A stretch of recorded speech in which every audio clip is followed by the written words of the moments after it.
ইন্ডিয়াতে কি এখনো সারোগেসি হচ্ছে?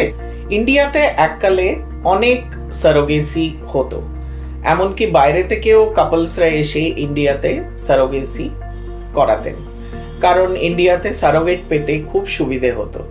ইয়ার 2022-তে সারোগেসি অ্যাক্ট নামে একটা ল এসেছে এবং ওই লটা এখন একদম একটা প্রোটোকল বেঁধে দিয়েছে যে ইন্ডিয়াতে কিভাবে সারোগেসি করা যাবে। First of all the IVF clinics, they have to take a particular license to do surrogacy. They have to be surrogacy clinics.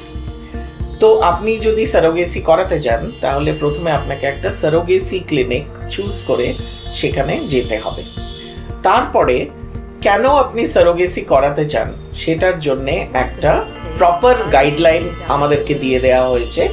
তো ডক্টর আপনাকে বলবে যে আপনি ওই গাইডলাইনে যে কথাগুলো লেখা আছে তার মধ্যে আপনার কেসটা ফিট হচ্ছে কিনা।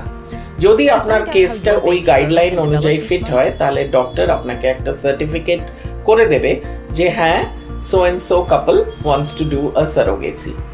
সেটা নিয়ে আপনাকে ওই পার্টিকুলার স্টেটে, আপনি যেখানে যেই ক্লিনিকে যাবেন সেই স্টেটে, আচ্ছা এখানে বলে রাখি যে আপনি যদি রেসিডেন্ট অফ ওয়েস্ট বেঙ্গল হন তাহলে আপনার এখন অবধি বিহারে গিয়ে সারোগেসি করা একটু ডিফিকাল্ট। বিহার মানে আমি ওটা এক্সাম্পল হিসেবে বললাম, মানে অন্য স্টেটে গিয়ে করাটা একটু ডিফিকাল্ট। তো আপনাকে নিজের স্টেটেই একটা সারোগেসি ক্লিনিক আইডেন্টিফাই করে সেখানে গিয়ে দেখাতে হবে। সেখান থেকে একটা আপনি কেন সারোগেসি করাতে চান তার একটা মেডিকেল সার্টিফিকেট জোগাড় করতে হবে। সেটা নিয়ে আপনাকে অ্যাপ্রোপ্রিয়েট অথরিটিকে বলা হচ্ছে এ এর কাছে স্বাস্থ্য ভবনে গিয়ে অ্যাপ্লাই করতে হবে যে আপনি সারোগেসি করাতে চান। এখানে আরেকটা কথা বলে রাখি যে 2022-এর আগে সারোগেটরা কিছু টাকা পয়সার বিনিময়ে সারোগেসি করত, কিন্তু এখন আমাদের অ্যাক্টে পরিষ্কার বলা আছে যে টাকা পয়সার লেনদেন একেবারেই অ্যালাউড না, অর্থাৎ কমার্শিয়াল সারোগেসি বন্ধ করে দিয়েছে।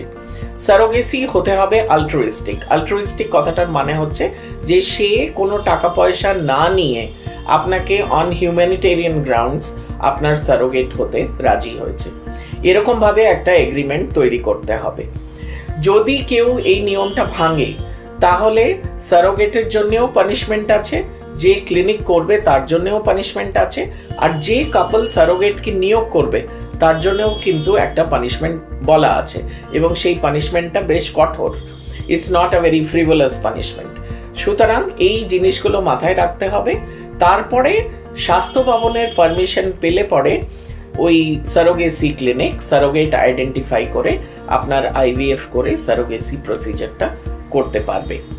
এই তথ্যগুলো আমার মনে হলো যে আমার পেশেন্টদেরকে জানানো সম্ভব। এবার উর্বরা আইভিএফ আর সারোগেসি নিয়ে বলি একটু।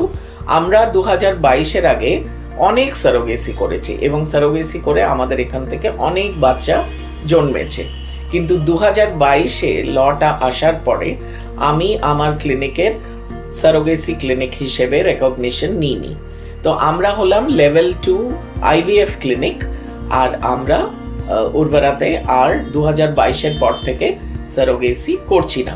কিন্তু কেউ যদি সারোগেসি সম্বন্ধে কিছু জানতে চান তাহলে আমার সাথে কনসালটেশন করে আমি তাকে স্টেপ বাই স্টেপ গাইড করে দিতে পারি, কিন্তু আমি সারোগেসি করি না।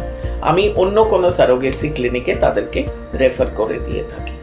সারোগেসি নিয়ে এই কটা কথা আমার মনে হলো যে আমার নিজের পেশেন্টদেরকে জানানো উচিত, তাই এই ভিডিও।